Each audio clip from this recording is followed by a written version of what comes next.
నమస్కారం. ఈరోజు కాళేశ్వరం మీద అద్భుతమైన ప్రజెంటేషన్ ఇచ్చిన సోదరులు రాకేష్ రెడ్డి గారికి వారి బృందానికి హృదయపూర్వకంగా ధన్యవాదాలు, అభినందనలు. ఈ కార్యక్రమ ముఖ్య అతిథులు మనందరి ప్రియతమ నాయకులు మన అన్న రామన్న గారికి, ఈ కార్యక్రమ బాధ్యత వహిస్తున్న అన్న జగదీష్ అన్న గారికి, మిగతా పెద్దలకు, మీడియా సోదరులందరికీ పేరు పేరున నమస్కారం. కాళేశ్వరం మరి ఆ ప్రాజెక్ట్ ఈ రాష్ట్ర వ్యాప్తంగా ఎన్ని లక్షల ఎకరాలకు నీరు ఇచ్చింది, ఎన్ని రైతు కుటుంబాలని నిలబెట్టిందనే ఒక ఎత్తు అయితే, ఇందాక అన్నట్టు టేలెంట్ ఆఖరి ఆయకట్టు మా నియోజకవర్గం, మా జిల్లా డోర్నకల్, మహబూబాద్. మరి ఆ రోజు 2001లో కేసీఆర్ గారు ఉద్యమాన్ని మొదలుపెట్టినప్పుడు, చంద్రబాబు నాయుడు గారు ముఖ్యమంత్రిగా 2003లో ఎస్ఆర్ఎస్పి నుంచి వరంగల్ వరకు వచ్చిన నీళ్లను మా ప్రాంతానికి కూడా తీసుకొస్తామని చెప్పి కాలువలు తవ్వి కొరివి వరకు నీళ్లు తీసుకొస్తే మేము సంబరపడి పండగలు చేసుకున్నాం. కానీ తర్వాత మళ్ళీ కేసీఆర్ గారు కాళేశ్వరం కట్టే వరకు ఆ నీళ్లను చూడలేదు అని అంటే, ఈ ప్రాంతంలో కూడా మా మీడియా సోదరులు కూడా ఉన్నారు. మరి మేము ప్రత్యక్ష సాక్షులం. కేసీఆర్ గారు కాళేశ్వరం కట్టడంతో పాటు ఎస్ఆర్ఎస్పి పునరుద్ధరణ ద్వారా దాదాపు 1200 కోట్ల రూపాయలతోని, ఎందుకంటే ఎప్పుడో 65-68లో మొదలుపెట్టిన ఎస్ఆర్ఎస్పి వరంగల్ వరకు వచ్చి ఆగిపోతే, దానికి ఆ కాలువల్లో తుమ్మలు మొలిసి ఇసుకలు మేట వేస్తే మా దగ్గర తోవిన కాలువలు దున్నుకొని రైతులు మళ్ళీ కలుపుకొని వ్యవసాయం చేస్తుంటే, వాటిని పునరుద్ధరించడానికి మా ప్రాంతానికి కూడా దాదాపు 100 కోట్ల రూపాయలతోని కాలువలు తవ్వి కాళేశ్వరం ద్వారా నీళ్లు తీసుకుపోయి రెండు పంటలు పండించుకున్న ఆఖరి ఆయకట్టదారులం మేము అని చెప్పి నేను ఈ సందర్భంగా తెలియజేస్తా ఉన్నా.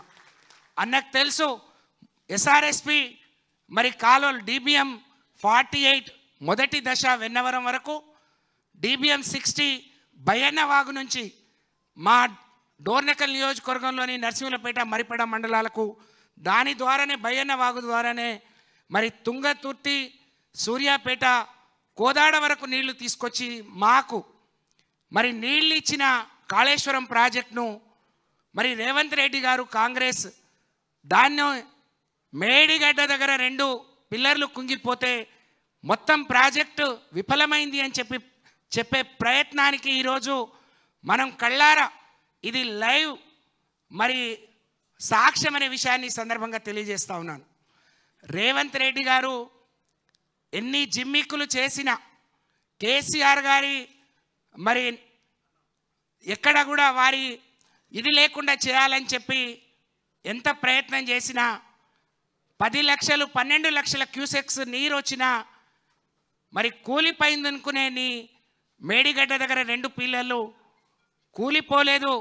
రేవంత్ రెడ్డి గారు ఆ ప్రభుత్వం కూలిపోవాలి తప్ప కాళేశ్వరం అనే ప్రాజెక్టు కూలిపోదు అనేది గుర్తు పెట్టుకొని, ఇప్పటికైనా ఇన్ని లక్షల ఎకరాలకు నీళ్ళు ఇచ్చిన తెలంగాణ వరప్రదాయిని అద్భుతమైన ప్రాజెక్ట్, తెలంగాణలోని అనేక బీడు భూములకు నీళ్ళు ఇచ్చి అనేక పేదవాళ్లకు అన్నాన్ని పరిచయం చేసిన, మరి వరి భూవను పరిచయం చేసి అన్నం పెట్టిన ఈ ప్రాజెక్టులు మట్టి కొట్టొద్దు, ఇంతమంది కడుపు కొట్టొద్దు. రేవంత్ రెడ్డి గారు తగిన శాస్తి ఈ కాళేశ్వరం ప్రాజెక్టు కింద ఉండే రైతులు నీకు చేసే రోజు ముందుంది, గుర్తు పెట్టుకోమని చెప్పి నేను ఈ సందర్భంగా తెలియజేస్తా ఉన్నాను.